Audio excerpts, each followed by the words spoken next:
Pozdravljam Nadu našu koja je osmislila ovo i započela ovaj važan institut, jer ženama uopće nije svejedno vrijeđaju li ih, stigmatiziraju li ih ili imaju slobodan pristup na ovaj medicinski zahvat odobren zakonom. Ja se još jednom Nadi zahvaljujem i na konferenciji koja je održana u Splitu u rujnu ove godine, gdje smo čuli fenomenalna iskustva i iz drugih zemalja i znamo da nismo same i da se je nužno boriti za dostupnost pobačaju, jer ako je pobačaj nedostupan, sljedeći korak je kriminalni pobačaj.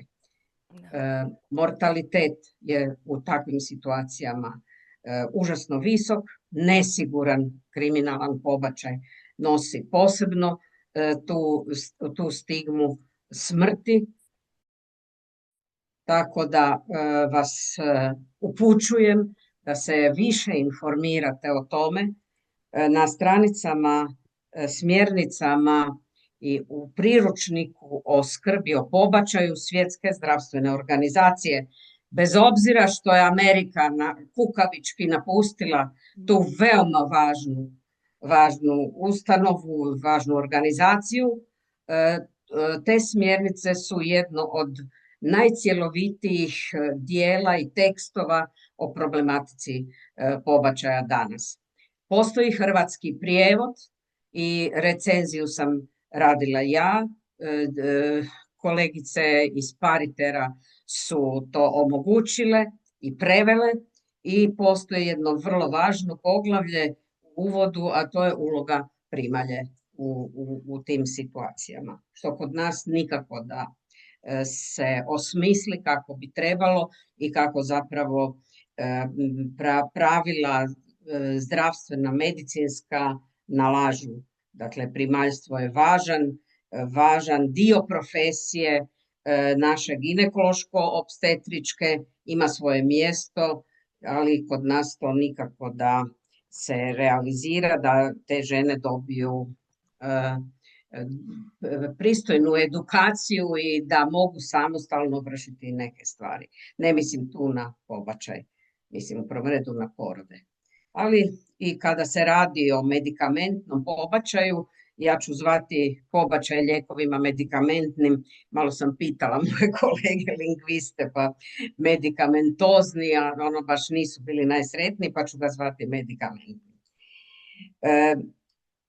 U Splitu sam to predavanje, to izlaganje koje sam imala posvetila čovjeku koji je osmislio lijekove, s tim ću početi prvo, za medikamentni pobačaj, to je Francuz Emile Beaulieu, koji je imao užasne probleme da bi se ti lijekovi koji su doveli do danas široke upotrebe, i morate znati da se većina prekida trudnoće koji su dozvoljeni zakonom kako u kojoj zemlji, kod nas, evo sad imam priliku vam reći od kad do kad se vrši prekid trudnoće, što mnogima nije jasno i gdje ćete vi možda na prvu loptu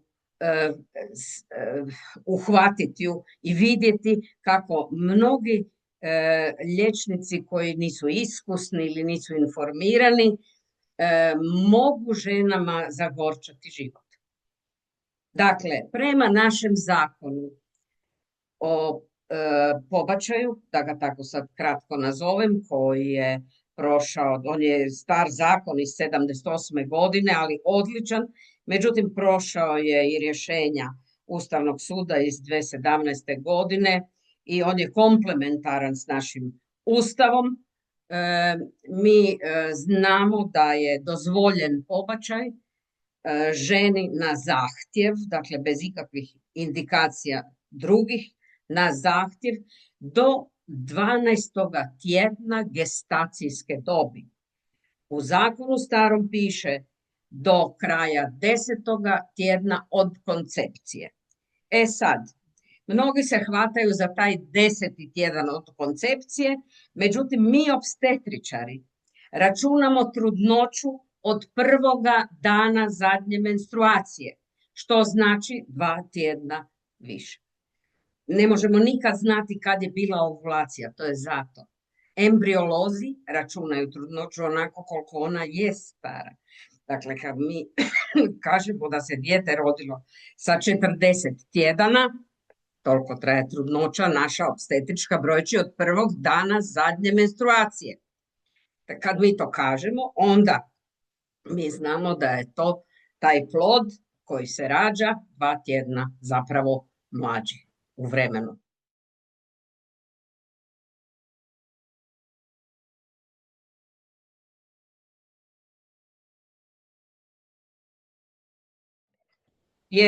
I to treba ponavljati stotinama puta jer se još dan danas događa da odbijaju žene ili da se krivo piše takozvana gestacijska dob. Dakle, mi govorimo o gestacijskoj dobi. U Splitu sam, govoreći o tom gospodinu Boliju, dala naslutiti da nije on jedini zaslužan za to da su se ti medikamenti RU486 i mizoprostol počeli upotrebljavati. Nevjerojatno je, ali tu je i politika odigrala pozitivnu ulogu. Ja, kao što vidite, nemam baš neko osobito mišljenje o politici i političarima, dok god se i posljednja puška proizvede, neću o njima misliti nikada ništa dobro.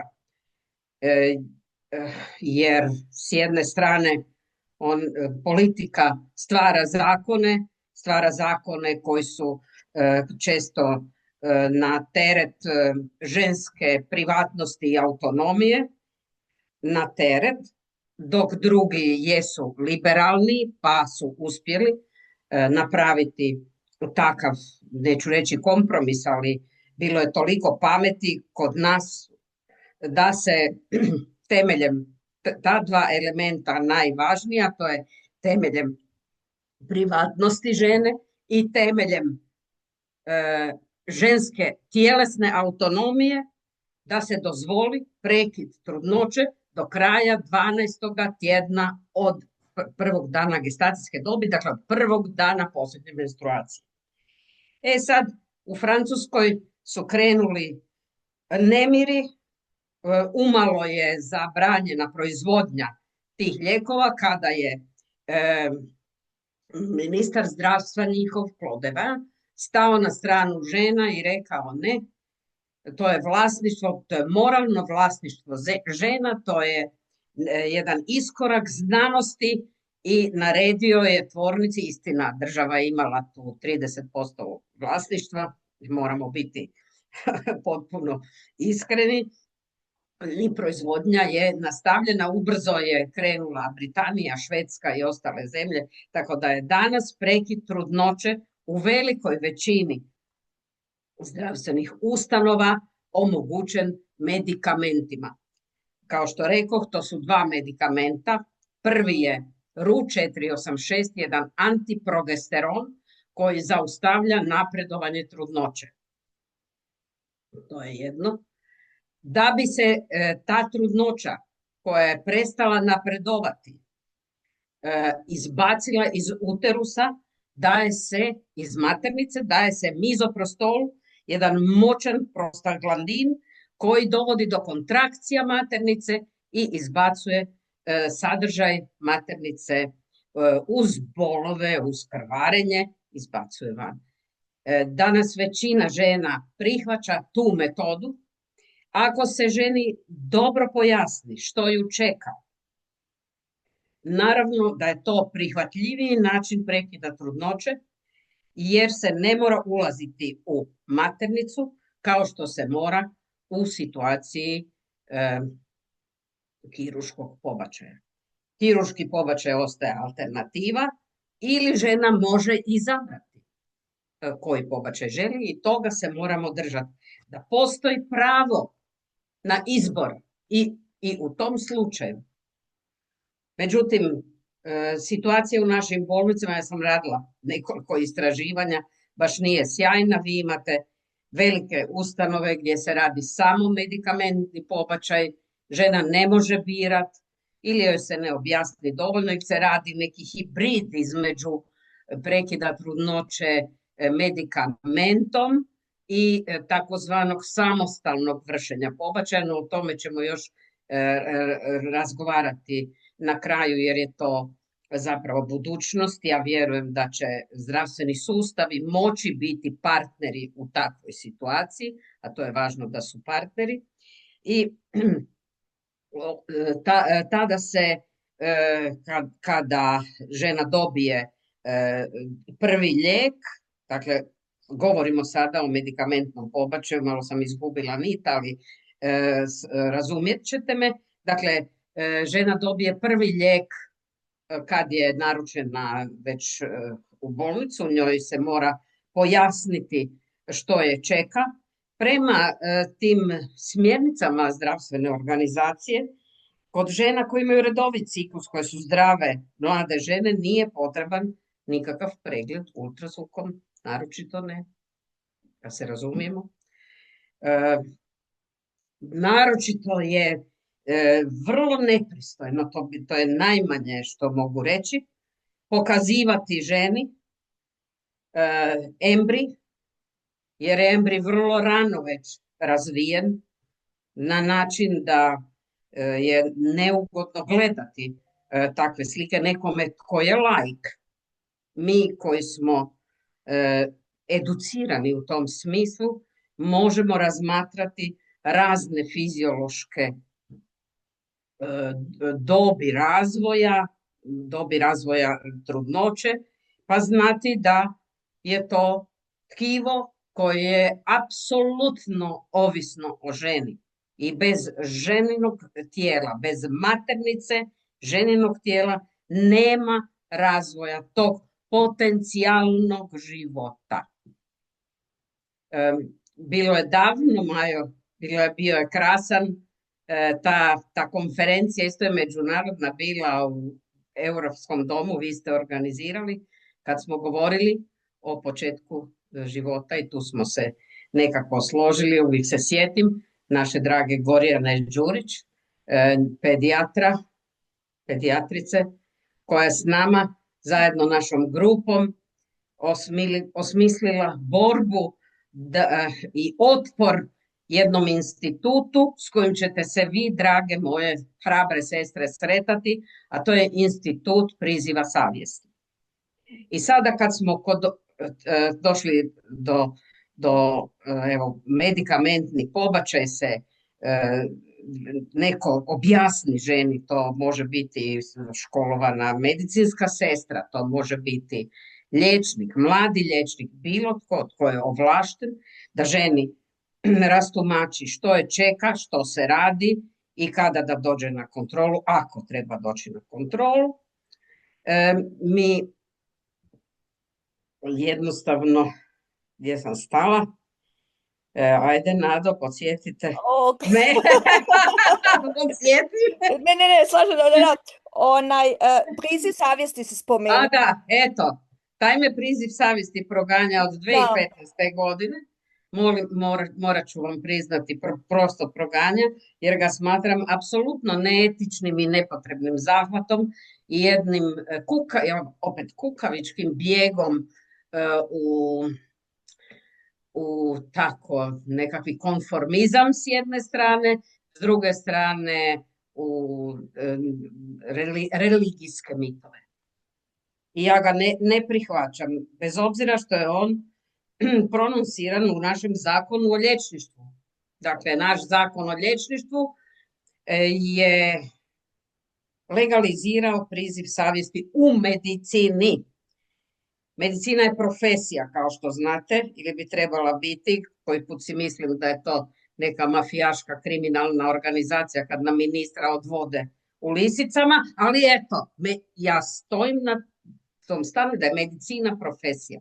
Ako je medicina profesija, a ona ima svoja pravila ponašanja, ima svoje smjernice i mi točno znamo kako se i što spada pod ingerenciju određene struke. Prema tome, mi ginekolozi i opstetričari smo školovani ili bi trebali biti školovani i imati praksu i vještine da možemo spasiti ženi život. Da. Zapamtite si to. Spasiti ženi život. To je jedini razlog zbog kojega se mora omogućiti da pobačaj bude dekriminaliziran i da bude dostupan. Ovdje ćete vi, kad pratite žene u neku ustanovu ispred koje stoje neki likovi koji ne znam čemu i kome se mole, ok, nastoje, možda imaju pravo, možda nemaju, ja mislim da nemaju pravo stajati pred zdravstvenim ustanovama, jer je to vrlo osjetljivo pitanje i zna se točno da su žene neke koje možda su se teško odlučile na taj zahvat. Moja iskustva su drukčija. Ja, čujte, skoro 50 godina sam u toj struci. Većina mojih pacijentica, kad se je čvrsto odlučila za prekid trudnoće, bila je na neki način oslobođena. Da. Olakšanje. Olakšanje. Da. Ona je to racionalno posložila. Tu nema mjestu nekim sad emocijama, slušajte. Dovoljno je da, ne znam, ju muž mlati. Tada dovoljno valjda prolije suza. Ili nema novaca da bi nahranila svoje 2, 3, 4, 5 djece.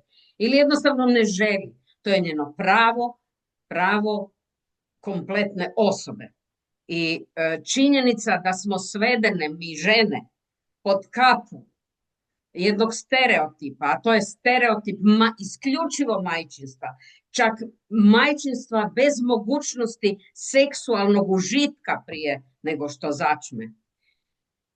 Zbog takvog stereotipa je čovječanstvo, populacija hominis sapientis izgubila 50% potencijala umnih svoje vrste. Ona je žena, ona ima maternicu, njeno je da rađa. Tu su religijske manipulacije ogromne i tu je grijeh religija svih ogroman.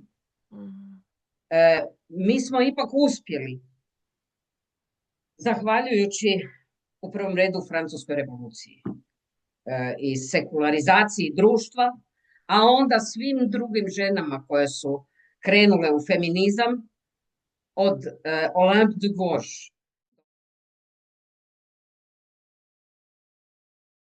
Ona je bila adorantica revolucije francuske, ali i Francuska republika, to sam našla, to je zgodno nešto da mi uvedemo i u cijelu priču pomalo i socijalni aspekt. Nisu žene imale pravo glasa u republici. Olympe de Gouges, francuskinja koja je giljotinirana jer se zalagala i za prava djece, prava robova i tako dalje. U tom vrtlogu strašnih izbivanja ona je izgubila glavu, ali je ostalo njezino djelo, to je deklaracija o pravima žena i građanki. Da. Jer su u onoj njihovoj muškoj deklaraciji o ženu uopće nisu spomenuti. Da. No dobro, i povijest je išla dalje, kako je išla. Uspjelo se nešto, međutim 20. tek stoljeće je dovelo do nekih bitnih koraka. To je, opet se spominjem, Francuske i svih onih procesa u Bobigny i tako dalje. I spominje se dekriminalizacije pobačaja koju je izvela Simone Veil u desnoj vladi Giscarda d'Estainga. I to konsenzusom, s tim da je konstitucionalizaciju pobačaja su uspjeli uvesti prije 2 godine i društvo ginekologa obstetričara francusko je zatražilo da se povede rasprava o ukidanju priziva savjesti u medicini. Mislim, jednostavno, razgovarajući s jednom novinarkom pametnom, shvatili smo da nema načina u našoj sredini da se izborimo za to da se mijenja zakon o liječništvu, ne? Ali može se to sve urediti kroz radno pravo. Dakle, ako si ti zaposlenik ove bolnice, mi smo ovlašteni raditi prekide trudnoće, ja trebam liječnika koji će raditi prekide trudnoće. Da. Gotovo. Polako i tako jedino će to moći ići. Ali evo dakle, bila sam počela govoriti o medikamentnom pobačaju mojim istraživanjima, pa sad imate, kod nas je šarolika situacija, imate bolnica, ustanova gdje se ne radi pobačaj u manjim mjestima. Ne radi se pobačaj zato jer se svi prizivaju ili se recimo prizivaju samo anesteziolozi.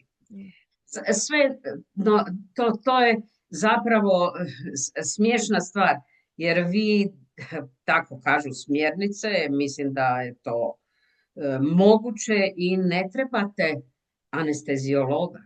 Da. To se tiče analgezija kod prekida trudnoće.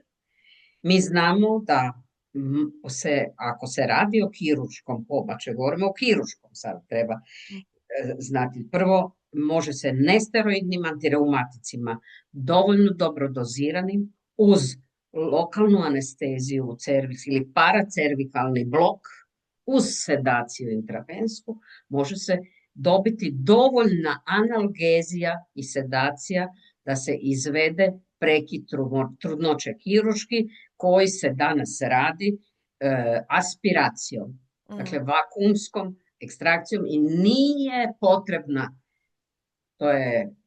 to je grijeh, to je vicium artis, ulaziti nakon aspiracije u uterus kireto. Imam tu Williams obstetrics, da vide moje seke, hrabre, ova tu slikica, 1/1, to je ta mala trudnoća. Ali fizičke strane, koliko u stvari se ne razmišlja o tome ili se ne govori o tome koliko je trudnoća, koliko god da je prirodan proces, zna biti opasna, u stvari da se žensko tijelo mijenja potpuno i da svakako imamo stoga pravo reći ne, ja taj rizik ne želim. Tako je, mortalitet žena u porodu je veći nego što je mortalitet kod sigurnog pobačaja. Da. Tako da znate, mortalitet u porodu. Prema tome, mi smo sretni da kod nas nije bilo statistički, nismo imali smrti, maternalnih smrti, ali se zna dogoditi i tako dalje, pa evo u Britaniji imaju nekolicinu. Dakle, molim vas, pobačaj nije nikako, dakle, nije nužno zlo, niti je zlo. Pobačaj nije zlo. Pobačaj je način da se ženi spasi život. Da. Čak i kad se govori o ovim pobačajima na zahtjev, koji nekomu mogu biti smiješni, jer pobačaj, pretpostavljamo da je to normalna trudnoća i tako dalje, ali žena je ta koja određuje je li to taj plod, taj potencijalni život toliko vrijedan da ga se ostavi, da li ona to može, vjerujte mi, ne može svaka žena. Držim nakon tolikih godina da svaka žena ima pravo, to je svaka osoba, sad da budemo rodno osjetljivi, svaka osoba s maternicom ima pravo reći ja to mogu, želim ili ne želim. I ako joj se to ne omogući, slušajte me dobro, ona će učiniti sve, baš sve, uključujući ubiti sebe, samo da ne bi imala ili rodila, kako god želite. Da. Ajmo Biološki dio, a inače sve smo mi bile u takvim situacijama i to je ono što vam želim prenijeti na kraju svog života, sa 75 godina. Taj osjećaj da niko nema pravo, nitko nema pravo, ma kakav muž, ma kakav muž, nema pravo reći moraš roditi, ne moraš roditi i tako dalje. Samo ona žena koja može roditi, može sve divno završiti, ali može i umriti. Veli život. Pa sad sjećam se naših kolegija iz biologije kad smo promatrali spermu pod mikroskopom. Vjerujte, živa je živa i živa. Prema tome, to je relativna stvar. Da. Mi ne možemo definirati život kako ga definira crkva. Mi nismo svećenici. Mi smo medicinari, biolozi, znanstvenici i mi znamo dobro da karakteristike života su jako, jako na vazi i da ako uzmemo recimo micanje, reći ćemo spermij je živ, ali jajna stanica ništa, pluta. Energija životna kreće časom oplodnje. Kada spermij penetrira jajnu stanicu. I to se ne događa poput nekakve eksplozije. Niti nikakav duh ne ulazi u to i počinje život. To su mitovi, to su gluposti. Da prostite, neka svaka vjernica koja duboko vjeruje u to, neka ne pristupa ovome.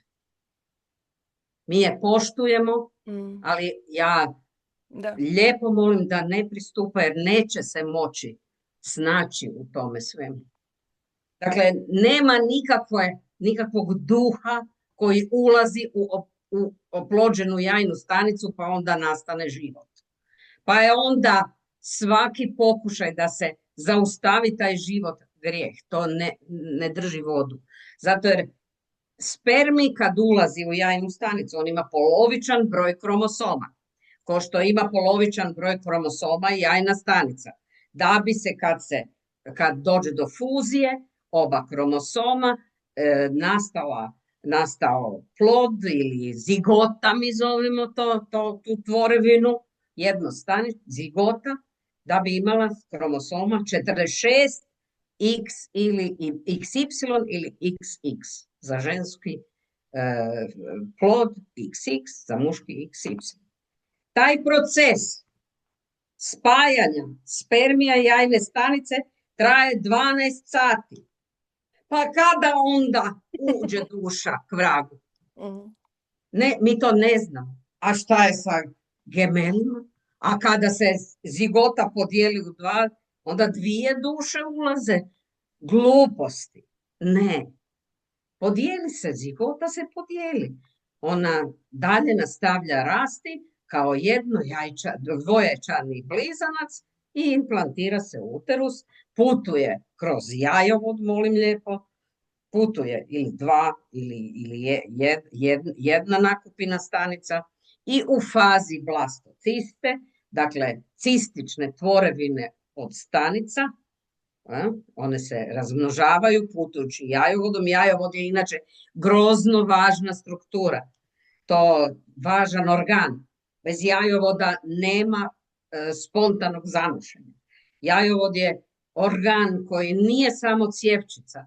On je organ koji hrani embrij i koji ga transportira svojim trepetljikama u uterus.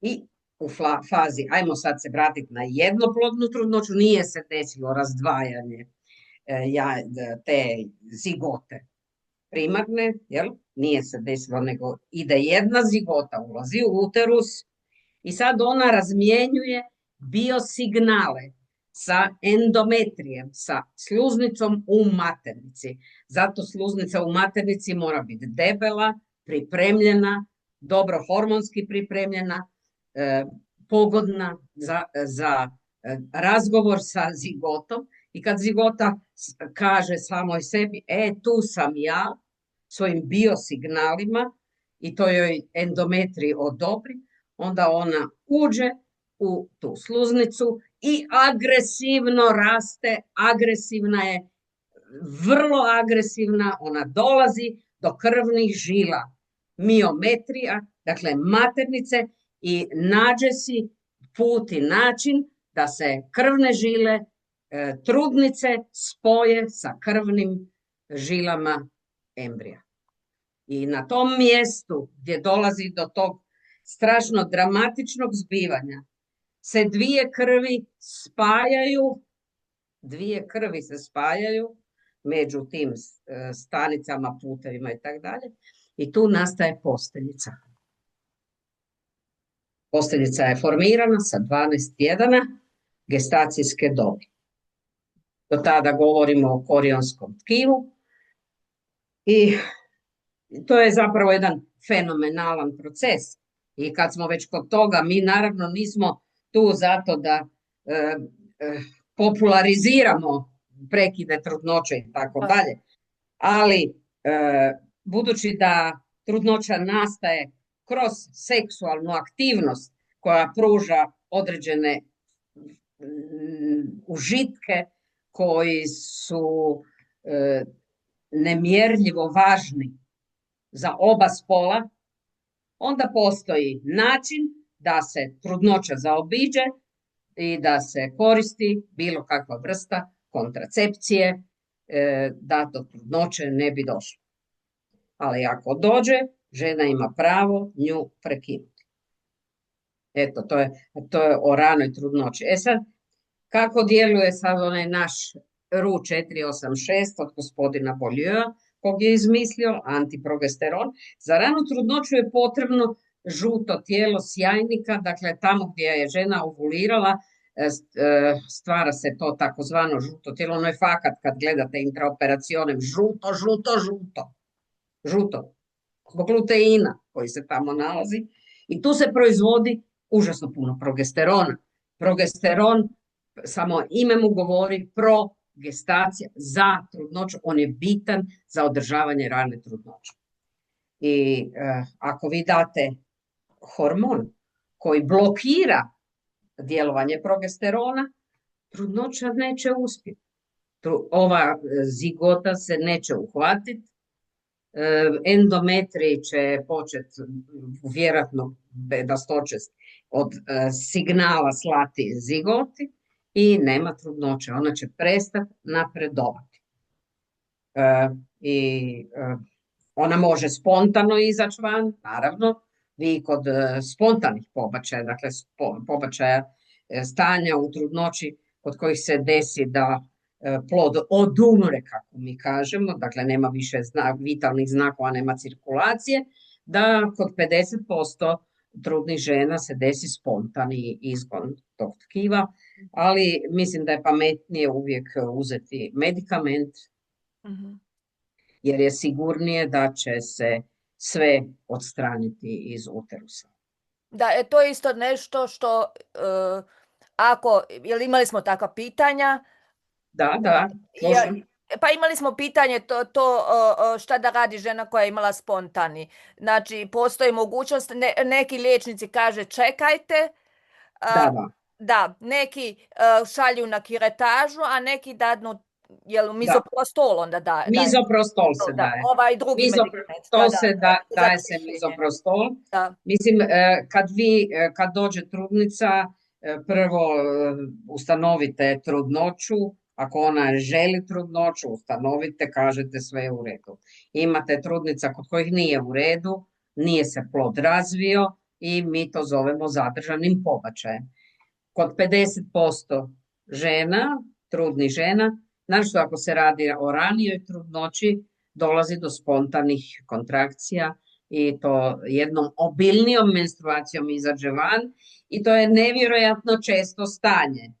Dakle, o onoj duši koja je uštrcana u vrijeme oplodnje ne bih govorila, jer je to toliko često da samo duše oko nas plutaju i lebde.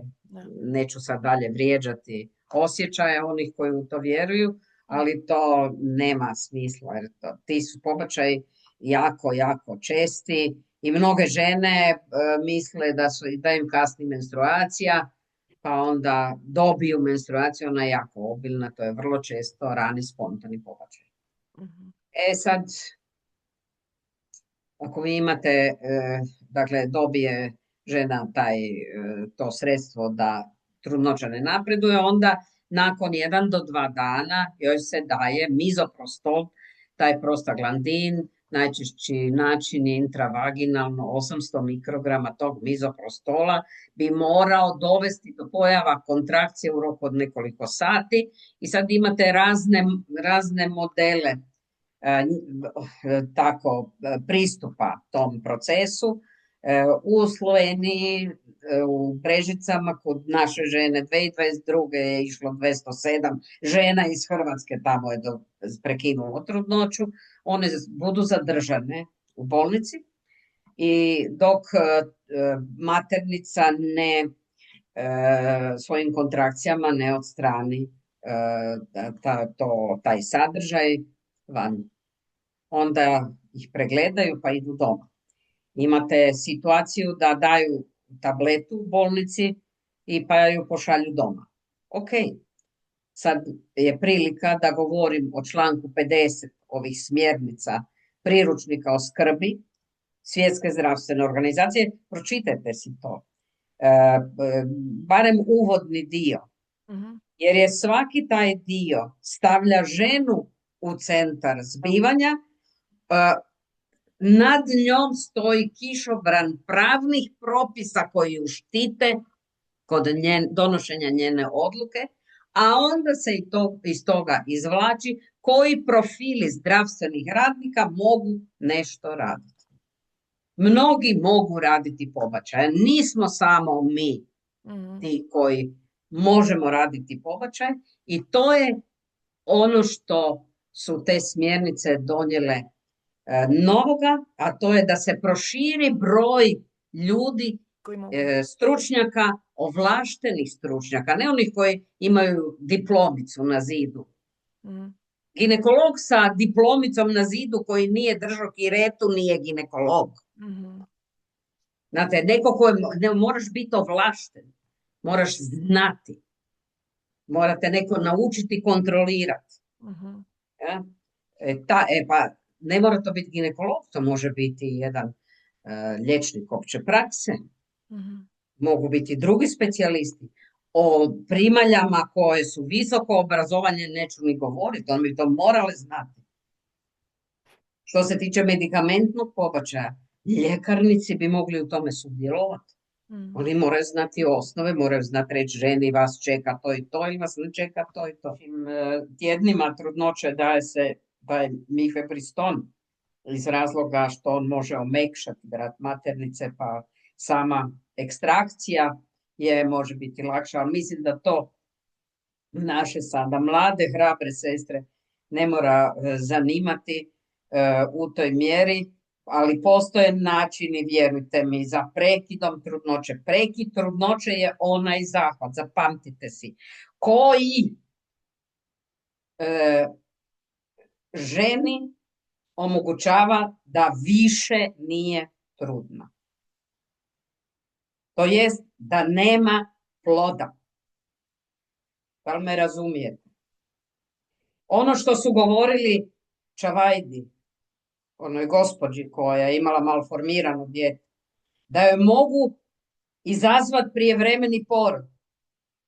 Pa vidit ćemo šta će biti. To nije prekid trudnoće. To je izazivanje prijevremenog poroda. Ona bi rodila živi plod, živi fetus bi rodila, koji bi tamo mogao proživjeti možda dan, možda dva. Za nju agonija. Ko što su Peruanku onu prisilili da rodi anencefalusa, dakle dijete bez mozga i koja je morala dojiti. Kasnije je završila u ludnici, naravno, dobila je spor jer su se ženske međunarodne organizacije dignule, ali svejedno to nije ljudski. Ko je promatrao te situacije, ko zna kako to izgleda, vjerujte, nikada ne bi postupao sa ženom tako. Tako i Odnio vrak šalu, da. To su te kontroverze u našoj struci, međutim, mi jednostavno ne smijemo dozvoliti da se ponovi jedna Savita Halapanavar. Njen smo primjer dali onda kad smo se prvi puta borili protiv priziva savjesti na užas mojih kolega. Savita Halapanavar je imala 30 i koju godinu, zubarica iz Engleske, 17 tjedana trudnoće, željena trudnoća, međutim je došlo do intraamnijske infekcije koja ide kroz rodnicu i tako dalje. I plod je imao cirkulaciju i detektiralo se srce, međutim ona je umrla od sepse usred bolnice, a za plod koji sat prije. Nisu je uspjeli spasiti. Eto, bila je mama, još imala doma jedno dijete. Da. Kasnije se muž nagodio sa državom. Mislim da nije mi simpatično to da se nagodio. Dobio je dosta veliku lovu. Te žene u Poljskoj su u biti umrle zato jer se liječnici nisu usuđivali zbog zakona. Zbog tog njihovog zakona nisu usuđivali obaviti pobačaj da ne bi sutra oni završili na optuženičkoj klupi. Eto tako. To je to. I onda, mislim, to je užas. To je stvarno... To je stvarno užas. To je neprihvatljivo jednom riječju. Ko što je neprihvatljiva bila situacija sa tom gospođom Čavredom. Da. Moje struke i mojih vrhunskih kolega, neki su istina pokojni sad, ali nema veze, koji su se zalagali za to da se njoj to dijete može proživjeti, da pitanje, da ovo, da ono. U literaturi je sve opisano, sve se zna. Sve se zna i znalo se da taj plod nije imao nikakve šanse i onda je ona je u Sloveniji to riješila. Slovenci su se pokazali zbilja ok i onda je, mislim da je to šef Ljubljanske porodnišnice, napisao javno pismo hrvatskim liječnicima da bi bilo vrijeme da počnu razlikovati što je to prekid trudnoće od, ne znam, prijevremenog poroda. Sramota je za moju struku da moji kolege ne znaju dovršiti trudnoću u 2. i 3. trimestru. Možda vam izgledam sada okrutno ili bilo kako, ali vjerujte mi, koji put se to mora da bi se spasio ženi život. Da. Evo, Snježana, oprosti, ima pitanje, samo unmutaj se.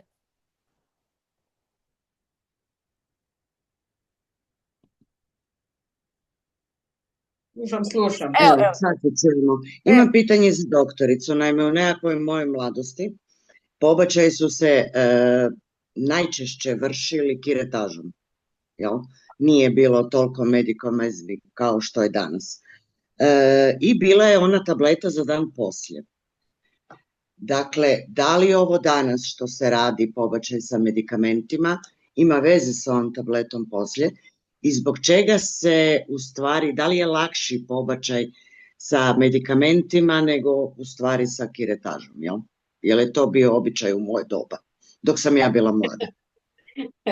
Hvala na pitanju. Prvo, pilula za dan poslije nije abortivno sredstvo.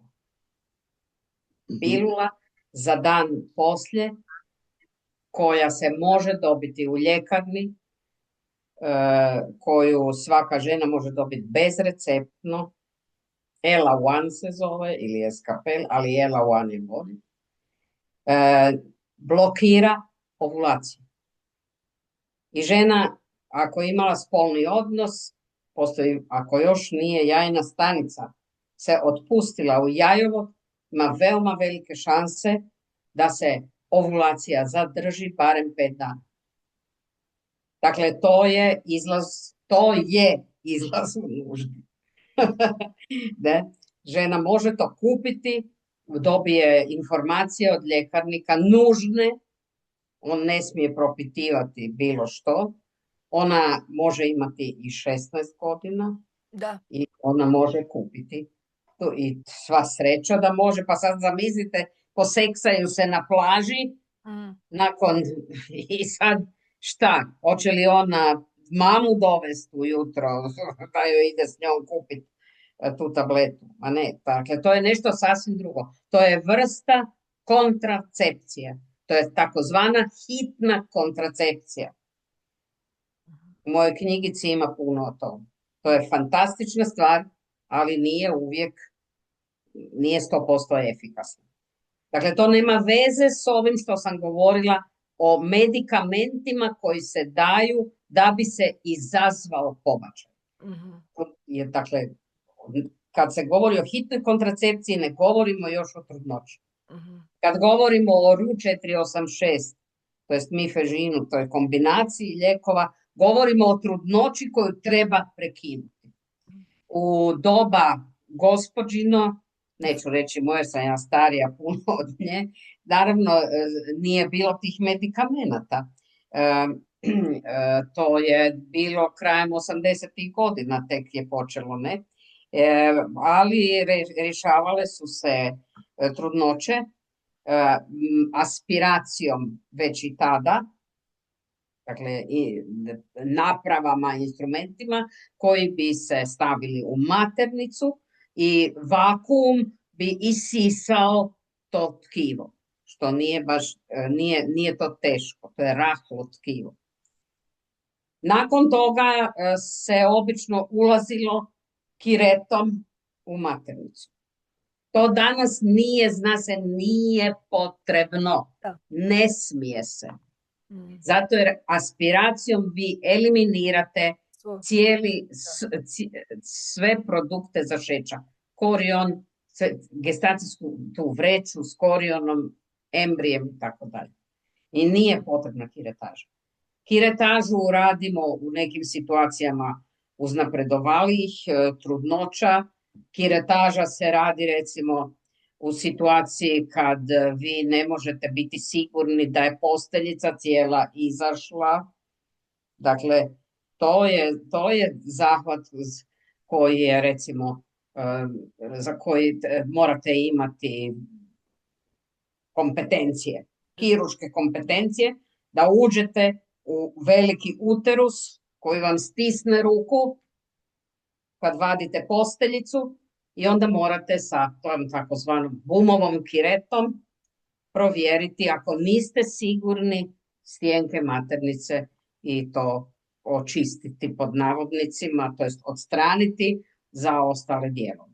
Nekada se radio tako, pobačaj se radio takozvanom kiretažom, a kiretaža je zahvat koji je mnogim ženama spasio, opet govorim, spasio zdravlje i život. Međutim, je kiretaža na užasno lošem glasu kod žena. Upravo samo iz jednog razloga što se nije davala adekvatna analgezija. Kiretaža jako boli. Zato jer se mora širiti vrat maternice da bi se ušlo instrumentom u maternicu i mora se tom kiretom, to je jedna žličica nazubljena sa rupom, tako po prilici izgleda, prolazi se cijela unutrašnjost maternice dok se ne vidi da je potpuno sve glatko. Evo, Ela ima pitanje. Izvoli, Ela. Da se nadovežem na hrabru sestru. Isto je pitanje za doktoricu. Dakle, to za te tablete koje odgađaju ovulaciju. Ako se ona popije tijekom ovulacije, ona ne radi. To sam ja nekako čula. Kao ako je već ovulacija se događa i onda se tad popije tableta, onda se ne može odgoditi. To je prvo pitanje. Drugo pitanje, znam da se isto, to mislim, meni to mama pričala, ali da su te kirurški prekidi trudnoće, da su onda opasni za daljnje začeće, to jest da se neće moći, to jest da žena neće moći opet zatrudniti ako ode na takvu vrstu prekida trudnoće. Evo ovako, što se tiče efikasnosti hitne kontracepcije, princip uzimanja te tablete je da se odgodi ovulacija. Ako se ovulacija već dogodila, efikasnost te tablete je znatno smanjena ili nikakva. Ali mi znamo da nemamo vremena kad se radi o tome, o jednom spolnom odnosu koji je rizičan u nekoj dobi. Ta žena nema vremena tražiti doktora da ju pogleda je li ovulirala ili nije ovulirala ili vaditi krv za progesteron. Zato jer će izgubiti dragocjeno vrijeme, radi se o satima. Zato je praksa da se svakoj ženi koja je imala nezaštićeni spolni odnos ponudi hitni kontraceptiv. On njoj neće naštetiti ako je već i ovulirala. I neće naštetiti plodu ako se ona predomisli, ako je ostala u drugom stanju i želi zadržati trudnoću. Što se tiče kiretaže i kirurških pobačaja, naravno oni nose neki minimalan rizik. Iako je to, ponavljam, zahvat niskog rizika.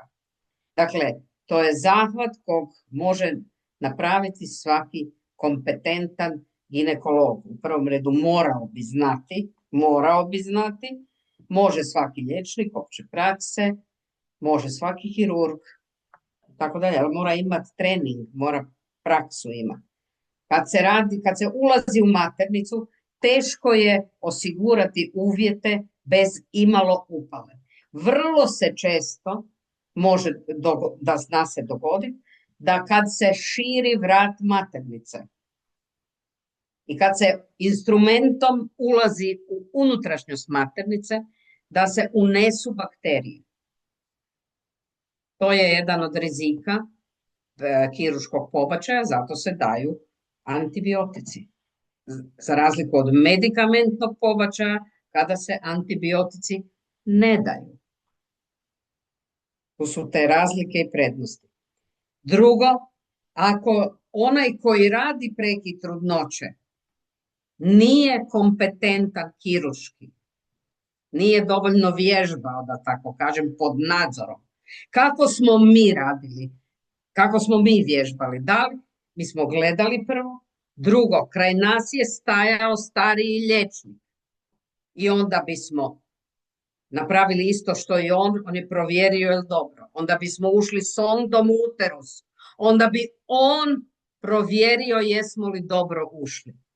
Onda bi dilatirali, širili vrat maternice. Onda nam je on asistirao, rekao ne ovako, drži malo više dole. Razumijete? Tako smo vježbali. Ali pod nadzorom. Dakle, asistirao nam je iskusan liječnik. Međutim, ako se neko išao šaliti sa svojim profesionalnim statusom i životom žene, onda je išao raditi prekid trudnoće, a da nije bio siguran u ono što radi, mogao je učiniti teške ozljede, mogao je perforirati maternicu, morala se maternica šivati, žena morala biti operirana, kada se morala maternica izvaditi.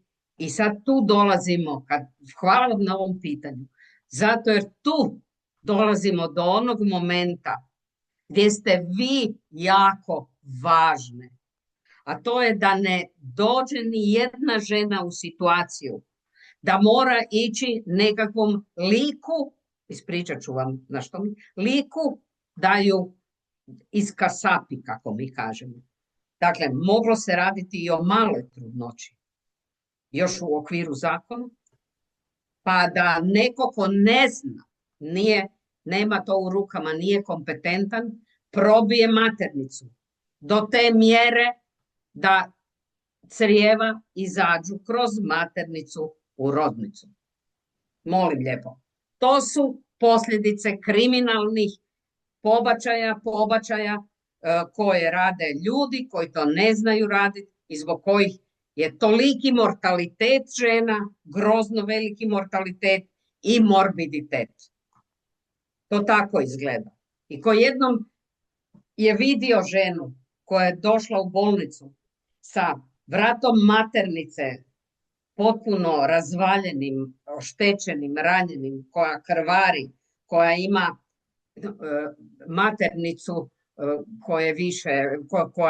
koja više nije funkcionalna čak niti kad se zašije, ne može mi govoriti ništa o tome da žena nema pravo ovo, nema pravo ono, ili da se brani pristup legalnom, sigurnom pobačaju. Molim vas, postoji jedna prekrasna knjiga, Nobelovka je pisala žena, Annie Ernaux, R-N-A-U-X, zove se Događaj.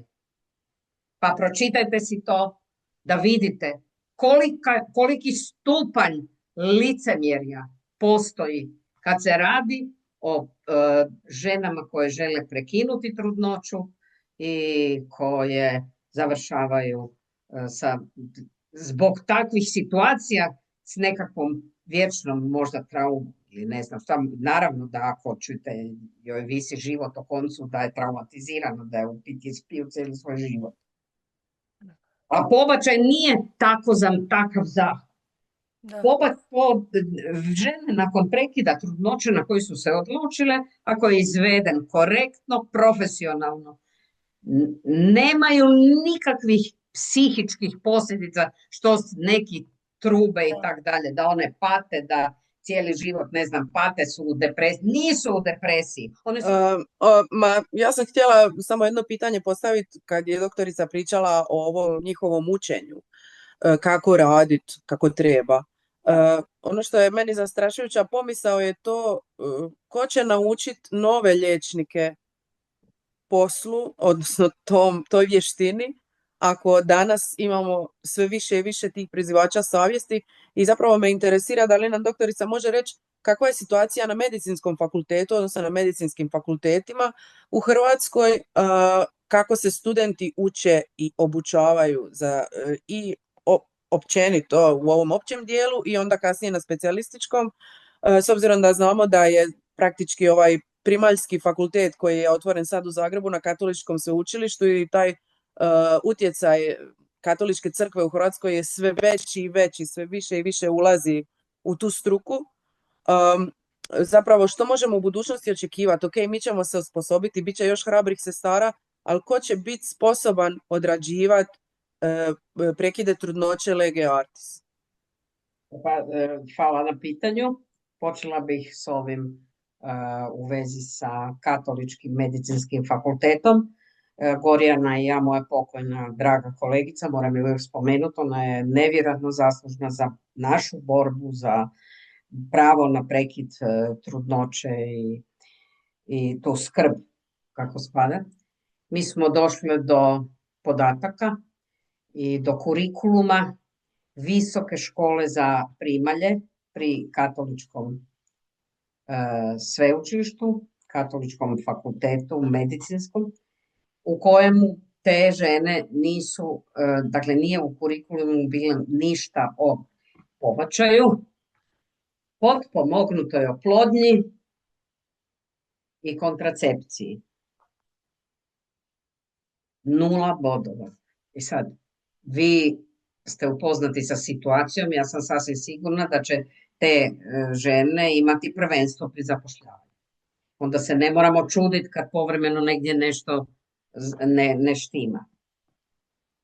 Prvi pokazatelj da su stvari krenule loše, opet se vraćam na slučaj gospođe Čvajda, gdje su oni koji su to morali znati i morali učiti druge, rekli da oni to ne rade i da se to ne radi kod njih. To je zahvat koji se zove feticid. Feticid. Ne, feticid, to se tako zove. Da. I taj zahvat je legalan zahvat i zahvat koji se radi iz milosti prema plodu koji je malformiran, koji bi patio, mučio se ili umro za pola sata i spasilo ženino zdravlje i život. To je zahvat vrlo ozbiljan. Taj se zahvat može raditi kasnije u trudnoći. Pravilo medicinske struke je da se nakon 24. 25. tjedna trudnoće mora anestezirati fetus. Anestezirati fetus. To je moguće. Tek se nakon toga on usmrćuje. Otvoreno govoreći. Da. Pa Da. to je to. Ne možemo Ne možemo. šutjeti, ne možemo Ne uljepšati. To je tako. Iz milosrđa. Da, Šta bi ovaj mali kojem je on nije imao mozga. da. On je imao tumor umjesto mozga. Ma kakva je eutanazija? Tamo je baljezgao jedan. Ma kakva, čemu se Mislim, tako da moramo znati da postoje i takve situacije i da struka mora znati prekinuti trudnoću. To je ono što sam govorila. Mi smo imali čak i jedan vrlo konzervativan udžbenik iz opstetricije, ali koji je, zvao se Širenbelov udžbenik, koji je bio fantastičan. Naučio nas je baš od klasičnu opstetriciju, apsolutno. Međutim je bio na početku nikad neću uništiti sjeme život, bla bla. E sad, radilo se o poglavlju malformacije, pa hidrocefalus. Nekad nije bilo ultrazvuka. Šta ste vi imali? Došla je žena sa ogromnim trbuhom, sa užasnim bolovima, bez tlaka, bez pulsa, prijeteća ruptura uterusa i sad dođe liječnik i dijagnosticira to. Kako ćete vi razriješiti tu situaciju? Da. Nema vremena, nije se radio carski rez po danas zbog ljepote vulve. Razumijete? Ne, nije se radio. Vi ste morali kroz rodnicu perforirati hidrocefaličnu glavu. Fetalnu. To ste mogli dokazati palpacijski, pregledavajući trbuh. Ja sam stari ginekolog, čujte, ja sam sve to vidjela, slušajte me. Nekad se ni radio ultrazvuk rutinski. Onda ste morali perforirati glavu da bi glava mogla izaći kroz rodnicu van. Inače nije mogla, inače bio je prsnu uterus. I ona bi umrla u strašnim bolovima. I onda je Širenbel rekao, kad to učinite, neka vam primalja donese kantu s vodom. Slušate me? Jer taj fetus, kad izađe van, bez obzira što je perforirana glava, može još dati od sebe znak života. Morate ga smjestiti u kantu. Još sam normalna. Da. Ali sigurno je toj ženi gore nego tom liječniku, kako bi rekla. Ma ne, pa njoj je visio život o koncu. A jednom vidjeti perforirani uterus, ja nisam vidjela perforirani uterus zbog recimo prevelikog ploda ili poprečnog položaja, jer se to u moje doba ipak sve nekako rješavalo carskim rezom i tako. Ali vidjela sam perforirane uteruse kod stanja iza carskog reza. Kad to nije bilo prepoznato. Kad vi odjedanput žena rađa, ide se vaginalni porod, najedanput ona ostaje bez tlaka, bez pulsa, ne diše. Dole. Trbuh. Nema vanjskog krvarenja. Nema. Trbuh se puni. I sad, vještina liječnika koji je mogao to dijagnosticirati u minutu i organizacija posla na odjelu je odlučivala hoće li ona preživjeti ili neće preživjeti. To su situacije. Znate, i ne možemo tu govoriti sad žena hoće da je to nekakvi luksus, sad bidete, ne bide. Ako se žena odluči na dijete, imat će dijete. Ako se ne odluči na dijete, neće imati dijete ili će imati spiralu, zaštititi se pilulom ili bilo čime ili će još pametnije podvezati jajovod ako već je definirala familiju i imat će normalan seksualni život. O tome se uopće dakle ne govori. A sad, njena je stvar, njene osobnosti, kako će prema tome se postaviti, ona mora biti informirana o kontracepcijskim metodama, svim mogućim i mora biti joj dostupna ginekološka ozbiljna skrb, liječnika koji se ne priziva na neke elementarne postupke u struci, zbog kojih je on ginekolog i zove se ginekolog ili opstetričar, osoba koja je na braniku žene i svi ovi udžbenici, pa i ovaj najbolji udžbenik koji postoji, Williams Obstetrics. Jel vi vidite šta je na naslovnici? Da. Fetus. Da. E pa nije fetus u zraku, ne visi. Da. On je u uterusu. Da. Fali uterus. Dobro, dole su neke slike uterusa, ali fali uterus i fali žena. Da.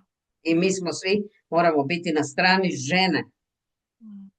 Ja ne govorim o nekim rijetkim situacijama, imate i psihički bolesnih osoba i tako dalje, ali to liječnik mora prepoznati i tu napraviti nekakve distinkcije.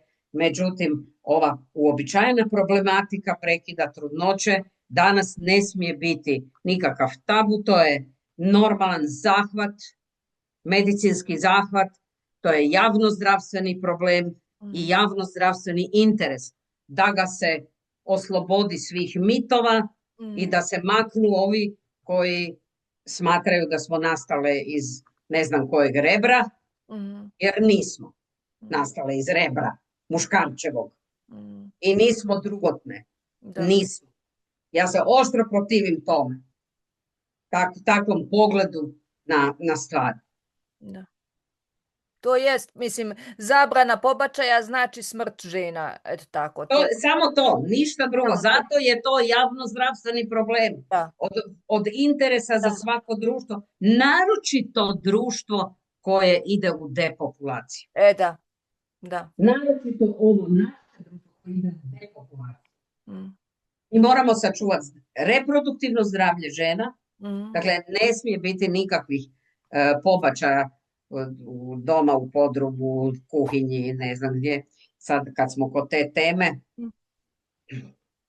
ima tome možda 2 godine, došli su mi pacijenti, mladi par, neki 16 godina, tako. A ja mislim, možda i preko nas, ne znam, nije više. Ne, bili su u nekoj privatnoj ordinaciji. Nemam pojma kojoj, niti me zanima. Nije. On je došao sad sebi vani, glavica pognuta, ona ulazi unutra, ovakve oči pune suza. Šta je bilo? Bila je kod doktora i ona je trudna i ona ne želi trudnoću i onda je ona čitala o medikamentnom pobačaju pa je ona rekla doktoru da bi ona na taj način, pa ju je on skoro, ne znam kaj je napravil, jako ju je našpotal da kak se ona sudi njemu o tome govoriti, kad će tak i tak završiti na kiretaži, što nije točno, da se razumijemo. Ali da on ima jednog svog dobrog prijatelja, koji to jako dobro radi, istina kod sebe doma, i puno je jeftiniji. I sad mala kliker poveže sve i pobegne. Sva sreća. Da. I onda sam je pojasnila kak stvari stoje. Mislim da je otišla u Brešice. Da. Eto, to je to što bi se događalo. Dakle, to je još uvijek lukrativna aktivnost. Da, koju obavljaju. Među mnogim koji šute. Onima koji šute s ovog mjesta ja ih optužujem. Da. To je to naše licemjerstvo. Licemjerstvo. To je apsolutno licemjerstvo. Ja bih samo skrenula pažnju da od privatnika samo podobnik ima licencu Licencu da radi prekide trudnoće. da, Da. samo podobnik u Zagrebu. Znači, znamo mi u Splitu kod privatnika radi to sve, ali mi ne dajemo te informacije. Ne, pa bolje. Mislim, to nema svrhe, nema potrebe. Da. Nije dobro, ne smije se, ne znam šta bih rekla drugo. Da. Ne želimo imati na duši nego ga Nema, niti govora, niti se savjetuje ženi da to, ne, niti govora. Tako da, ok. Jer postoje veliki odjeli, pa slušajte, Zagreb ima 3 ogromne bolnice. Da. 3 ogromne bolnice sa ginekološkim odjelima koji su ovlašteni za vršenje pobačaja. 3. Da. Drugo, mogla bi recimo i bivša vojna, Dubrava. Zašto tamo nema ekipe? Ok, imaju jednog ginekologa, pa ajde, dobro. Ali konačno rade i sve i Zabok, mislim da tu nema problema i tako. Svakako, o pobačaju uvijek ista stara pjesma. Pročitajte si Anije dno, pa ćete shvatiti koliki stupanj licemjerja se tu sije, puši, svuda je oko nas. Očevi, roditelji, svi su benevolentni, ali kad dođe onaj čas da pomognu, odustaju. Zato mora postojati snažan ženski pokret da primiri i ne mogu vjerovati da po taj glupavi priziv savjesti koji to uopće nije vrijedno spomena, pazite. Priziv savjesti u vojsci je ustavna kategorija. Razumijete? To imaju većina zemalja. Dakle, ti ne želiš nositi oružje, ne želiš ratovati, ali zato ti moraš odraditi nekakvu civilnu službu. Da oni nemaju nikakvih posljedica. Niti manju plaću, niti lošije mogućnosti da se zaposli, što nemaju nikakvu I ja uvijek isto kažem, kad žena ide u bolnicu, ne dolazim u bolnicu da slušam šta ti misliš o pobačaju, koja su tvoja vjerska uvjerenja. Dolazim kao pacijentica, očekujem zahvat na koji imam pravo i koji se tu obavlja. To što ti misliš, to mene ne zanima. To je irelevantno. Od toga taj tip ni ne zna šta piše u zakonu. A zakon kaže pravo na priziv savjesti, ok, ali dotični lik mora ženu uputiti liječniku iste struke. To jest organizirati joj prekid trudnoće. Da. To piše u zakonu. Znam.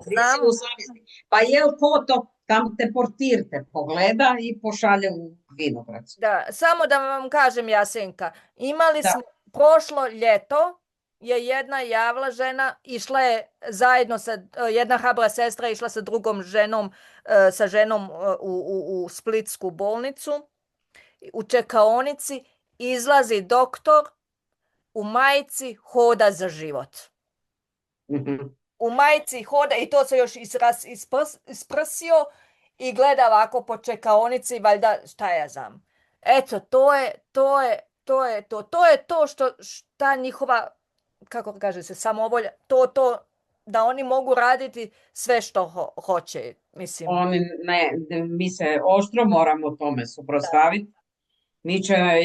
Barem ja ću se boriti uvijek za sva ljudska prava, pa i pravo na vjerovanje, ali nemoj biti onda ginekolog. Da. Nemoj. Samo isto i to se, ajmo zamisliti da na hitnoj radi 60% Jehovinih svjedoka koji se pozivaju na sve za neće transfuziju. Pa ja mislim da bi svi digli se na noge. Digli bi se na noge. A puno ljudi bi umrlo. Mislim nadovezati na ovo što je rekla doktorica. Dakle, rekli ste ovo za kako utječe to sve na psihu žene. I htjela sam vas pitati koja su vaša mišljenja, utječe li taj medikamentozni pobačaj lijekovima na psihu. naspram kao, da. Ne. Postoje golema istraživanja i dokazi koji kažu da se, ako je žena bila u depresiji, depresija će ostati. Razumijete? Ako žena nije bila u depresiji, prekid trudnoće medikamentni neće ju učiniti depresivnom. Ona neće zbog pobačaja psihički oboljeti. Da.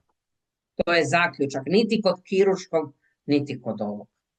Žena koja želi prekid trudnoće, vjerujte mi, osjećat će se oslobođenom. To nije okrutno, to nije optuživanje žena, to je nešto što je imanentno svima nama. Da. Da, postoje istraživanja, ali postoji i onaj takozvani postabortivni sindrom koji je stvarno fabriciran da žene preplaši. Ne postoji postabortivni sindrom. Da. Ne postoji. Da. Ako budemo imali ženu, ko što je Helena rekla, ako imamo ženu, evo ja sam to jučer imala ženu koja je anksiozna i rekla je to i ja sam ju dalje uputila Heleni, psihologinji, ako joj treba taj razgovor više, ali kao što kažete, postoje istraživanja, ako je žena imala već prije depresiju, to sve, onda se gleda, ali 95% žena, eto tako ćemo reći. Želi to riješiti. Da. Ispitivanja. Mislim da kao iskustvo može biti, evo nisam sama prošla i nisam adekvatna za govoriti o tome, ali moj dojam je, barem temeljem ovoga, da iskustva mogu biti različita i ovo mi je recimo jako bitno bilo što ste spomenuli da ne postoji takav sindrom. Evo, ali negdje vjerujem stvarno da... Ne vjerujem ni ja u njega, ja vjerujem samo da iskustva i promišljanja mogu biti različite i da je tu samo da imaju nekoga s kime će moći to otvoreno podijeliti, popričati, u principu imati nekog na svojoj strani ko neće osuđivati. Ali, osim, nisam se samo zato javila, meni je ostalo još predavanja. Negdje na početku ste spomenuli, ja ću sad vrlo vjerojatno fullat medicinski termin jer nije mi struka, ali ostalo mi je nešto vezano za vakum nakon kojeg ne bi smjelo biti kiretaže. Jel možete sam oko toga još malo pojasniti jer mi je taj dio ostao malo onako mrvu nejasan, zanimljivo mi zvuči. Prema preporukama o skrbi iz 2022. Trudnoće do 12. tjedna trudnoće, dakle gestacijske dobi, mogu se raditi vakuumskom aspiracijom, raznim širinama raznih trupca. I ako se to korektno učini, kiretaža, dakle ulaženje u maternicu nije potrebno. Sve o tome imate u tim smjernicama na hrvatskom jeziku. Ne morate čitati, to je ogromno djelo koje je potkrijepljeno silnim dokazima. To nije bezvezno naturavanje nekakve ideologije. Ne, to nije, to je dokazano. Sve vam unutra piše. Jel mora antibiotik, ne mora, jel se radi ovo ili ono. To je to. Dakle, kad se radi pobačaj u ranoj trudnoći, ne treba se kiretirati. To je zaključak. Danas se obično i nismo to radili, ajde malo kiretu da vidimo je sve izašlo, a to nije potrebno. Oni su dokazali da nije potrebno. Čak ako malo ostane tkiva, krenut će krvarenje poput menstruacije koje će to izbaciti van, a sljedeća menstruacija koja nastupi nakon prekida trudnoće 4 do 6 tjedana će riješiti ostalo. Sanja, Okay, ne mora se kiretirati. Sanja, ako hoćeš još sam nastavi. Samo još kratko. A što je s nekakvim anestetičkim ili anestezijom ili ičemu pri postupku kiretaže? Spomenuli ste da je ona prilično bolna. Gdje je tu neko... Prvo što se tiče vrste anestezije. Nije potrebna generalna anestezija ili narkoza. Dakle, ginekolog će uputiti ženu da uzme neki moćan analgetik tipa nesteroidnih antireumatika prije samog zahvata. Ili će joj ga dati injekcijom medicinska sestra. On će uzeti injekciju i napravit će takozvani paracervikalni blok, anestezirat će vrat maternice, ako je potrebno širiti maternicu. To jest vrat maternice, ne, da se uđe unutra. I on je ovlašten da daje blaža sredstva za sedaciju. Ženi koja će od toga biti omamljena, koja se možda zbog tih lijekova neće ničega sjećati, bit će mirna, staložena. Ako se to radi u jednoj friendly atmosferi, niko je ne optužuje, Da. Ona je pripremljena na to sve, ta bol ne bi smjela biti neizdrživa, to jest jača od neke menstruacije.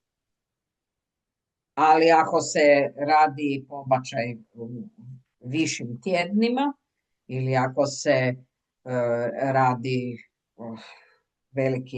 veliki prekid trudnoće kirurški u drugom trimenomu, onda se mora narkozati.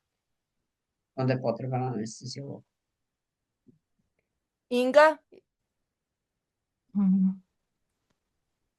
Pardon, ja sam samo htjela se nadovezati na ovo što ste pričali o ovim nekim izmišljenim nuspojavama mentalnim što se tiče pobačaja za žene, gdje dok se u isto vrijeme žene straši sa tim nekim navodnim sindromima, u isto vrijeme se, ja mislim, premalo do nimalo ne priča o mentalnim nuspojavama koji su mogući kod neke zdrave i željene trudnoće, poput postporođajne depresije, a kamoli o nekim nuspojavama koje bi žena doživjela ako ima neželjenu trudnoću koju dovede do termina ili, ne znam, daje dijete na, šta oni još govore, na posvojenje ili tako neke gluposti.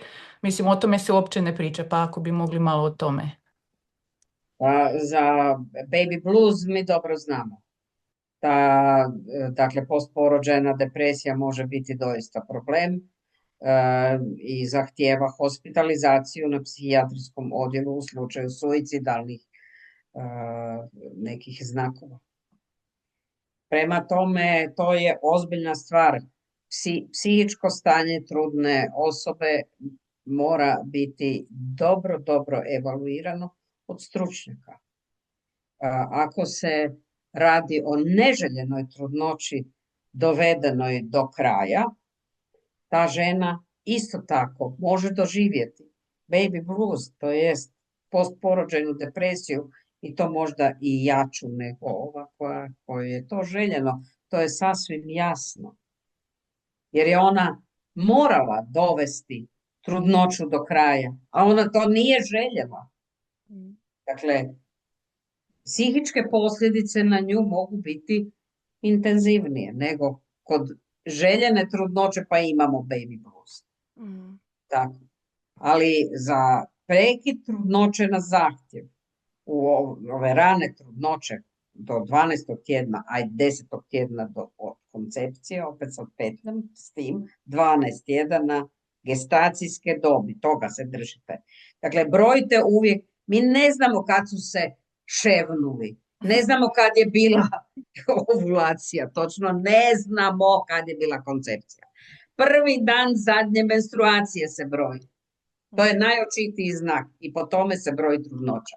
A ultrazvukom, ako vidiš da ti je žena veli menstruacija 12 tjedana, to se ne vidi. Osim ako nije jako debela. Pa je i bušica malo već onda još. Ali ako ti dođe žena normalne tjelesne građe i kaže da 10 tjedana, a legne na stol, trbuščić lijepo viri van, onda znaš da to nije 10 tjedana, nego da je to možda 18, 20 tjedana. A onda ćeš upotrijebiti ultrazvuk pa ćeš reći, gospođo, vi niste trudni toliko, nego toliko. A bilo je i toga, samo da znate. Bilo je toga, ali općenito ovih 12 tjedana je upravo zato, bilo je prijedloga da se to smanji na 8 i takve gluposti. Pa ima žena koje ne znaju uopće kad su imale zadnju menstruaciju, pa kad je to dovoljno dugo razdoblje, 2 mjeseca, 3 mjeseca, onda se žena već valjda pita šta se događa. Eto, svega ima. Da. Ne znam, i Ela, jesi ti htjela ili netko još? Da. Reci. Evo, prosto još samo jedno pitanje. Kada zigota napušta maternicu, je li ona vidljiva? Ne, aha, misliš kad čisti se? Da. Ma kakvi.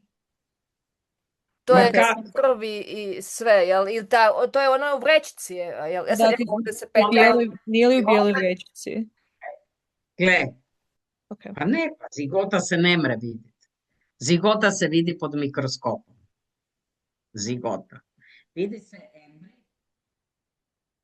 Ne čujemo vas.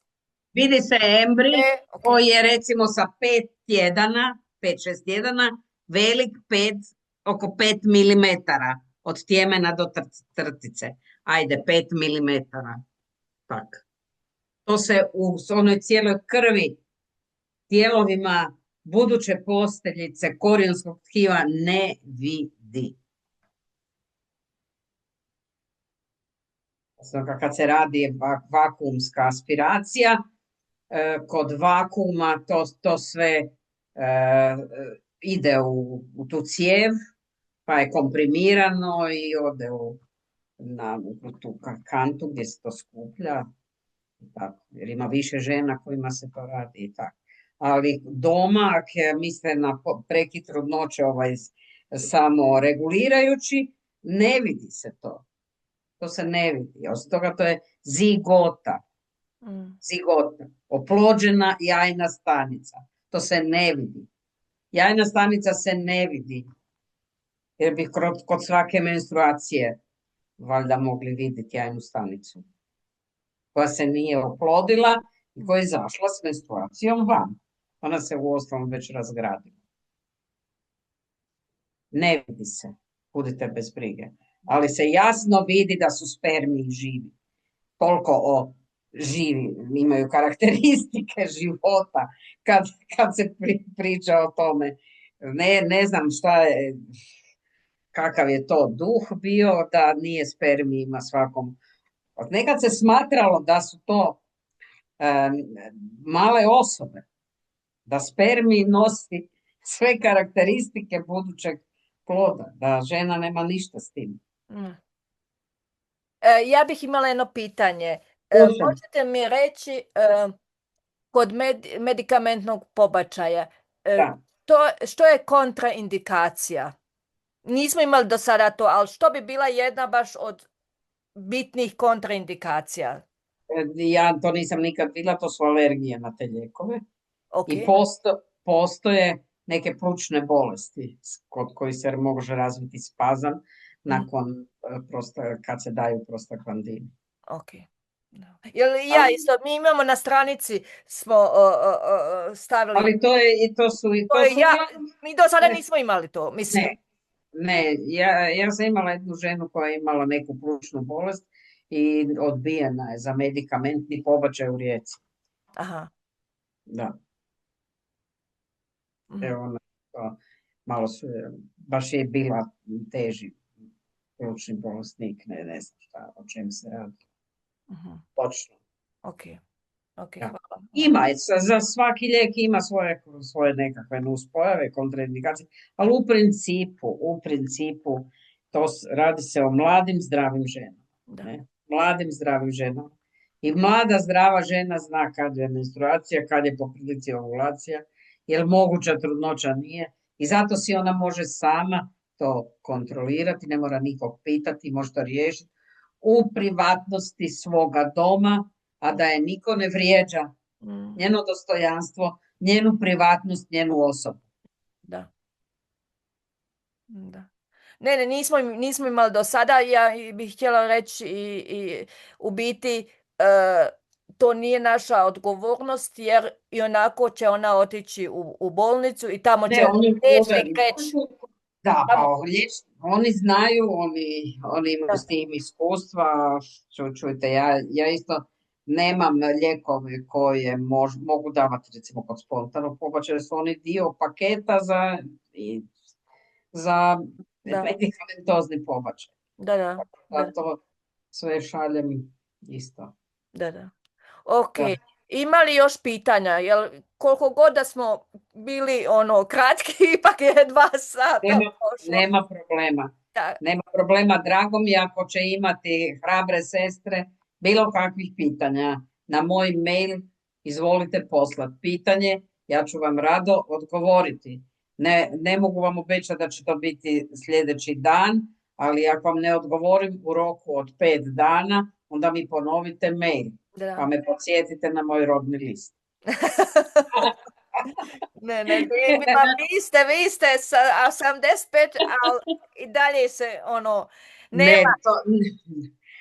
Znate kad sam odlučila biti ginekolog? Ko svaka šiparica. Gle. To je bilo u gimnaziji još. Gledala sam film Žena u bijelom, naravno Žena u bijelom. To je francuski film. Marie-José Nat je glumila mladu ginekologicu koja je imala prilike vidjeti kako umiru žene od sepse, od nesigurnih pobačaja, kriminalnih pobačaja u bolnici. I imala je kolegu koji se jako ih je gledao s visoka, nije ih razumio, bio je strog i tako dalje, ona im je pružala podršku i ona se zaljubi u tog tipa i ostane s njim u drugom stanju. I nije joj pasalo i sad razmišlja hoće li pobaciti. To je njena dilema bila. Ja se uopće ne sjećam ili ona to pobacila ili nije, nego je sjećam se njene dileme. Eto. I to vas je... To me je nagnalo da, čujte, mislim, ko nije to vidio, opet se vraćamo na tu, a nije, zaista je majstorski to opisala, znate. Da. Ali ko to nije vidio, čujte, to zaista grozno izgleda. Ali kad pomislim sad dok smo došli, evo, ako radite već 50 godina, niste možda nikad pomislili da će doći da... Ne, ja doista nisam mislila da će takav jedan banalan zahvat, niskog rizika postati toliki problem. Snježana još jednom i Vinka još imaju pitanje, pa onda da završimo. Može. Samo sam htjela reći, ja sam iz doba Jugoslavije. I ja. Dakle, moja mladost je bila za vrijeme Jugoslavije. Da, naravno. Dakle, ja ne mogu vjerovati koliko je ta socijalistička država uspjela napraviti za žene da odlazak na pobačaj nije bilo nikakav problem, da su žene mogle se školovati i dakle svi temelji nekakve emancipacije su bili unutar Jugoslavije zaprimljeni i podržani. Da. I meni je prestrašno danas vidjeti kako idemo nazad, i to jako idemo nazad, i kako se stigmatizira nešto što je za vrijeme te Juge koja nije valjala bilo normalno. Da. Dakle, ja sam učinila pobačaj koje sam napravila bez ikakvog problema, bez ikakvog pitanja, bez ikakvog stigmatiziranja. Dakle, apsolutno nikakav upitnik nad glavom nisam imala kad sam donijela tu odluku. I prestrašno mi, zato sam se i pridružila sad hrabrim sestrama, jer imam žensko dijete i prestrašno mi je kako žene koje imaju žensku djecu nemaju to u glavi. I koliko mogu biti radikalne, i koliko mogu biti zločeste, i koliko mogu optuživati, A da spomenem svoju mamu koja je to radila na kuhinskom stolu. Nekakvih, znači 50 i neke. Jel? Dakle, takav napredak smo imali u svemu tome. Veliki napredak. Uopće nije bilo u pitanju. Dakle, niko ti nikad nije postavio nikakvo pitanje zašto, kako, protiv koga ili bilo šta, nego kad si ti odlučila to napraviti, si to napravila u bolnici, pod medicinskom skrbi, dakle, bez straha. Evo, to je stvarno jedan od razloga, kad vidim koliko idemo nazad, jedan od razloga zašto sam se ja javila Hrabrim sestrama, jer ne mogu vjerovati kako čovječanstvo uspije ići naprijed i onda se vratiti nazad. U nekakav srednji vijek. Oscilira u nekakav srednji vijek. Vidite kakvi likovi su iskrsnuli. Da, prestrašno. Da, to mi je prestrašno. Hvala doktorici Grujić koja već dugo godina se bori za sve žene i one koje, da sad onako karikiram, su zaslužile koje nisu. Jer žena je ženi najveći vuk, to mi je isto nešto što ono ne mogu vjerovati. Šta možemo? Da, ne mogu vjerovati, totalno. Hvala. Da. Sad i budućem radu. Snježana, samo bih htjela reći, naš slogan naše Hrabrih sestara je žena je ženi sestra. Hrabra sestra. I o tome ćemo razgovarati sljedeći tjedan, ali to je upravo to. Zaslužila, ne zaslužila, pa i najgora zagovarateljica, protivnica pobačaja, ako dođe nama, mi ćemo se odnositi prema njoj kao sestri, jer želimo upravo to, prekinuti tu mizoginiju koja se, ne, ti si za nas stvarno sestra i mi ćemo tebi pomoći, ako si se odlučila za pobačaj, mi ćemo tebe podržati u toj odluci. Imali smo i takvih slučajeva, samo da znate, imali smo i slučajeva žena koje su bile protiv pobačaja, možda i u hodu za život ili pred onim i dolazile se. Mi nismo nikad dovodili u pitanje, niti smo joj rekli, sad se je to došla nama, jel? Ne, prekidamo to, to je svjesno, ali o tome ćemo pričati sljedeći tjedan, to je svjesno taj stav, nećemo te napadati, dosta se žene napada, dosta im se grižnja savjest nabija, mi nećemo to raditi. Tako da, samo evo mali uvod u sljedeći tjedan. Tako. Ima li još pitanja? Ako nema, ja bih polako onda završila. Dobro, moramo se jednostavno suprotstaviti. Moramo se suprotstaviti, moramo se znanjem suprotstaviti. Znanjem. Mi znati i kad žene znaju, onda kad ih mi utješimo, kad im, možemo ovako reći ove činjenice. Kad znaju žene pitati i mene isto, mogu li ja onda zatrudniti, mogu li ja ovo, i onda ja njima isto objašnjavam, to su zahvati niskog rizika.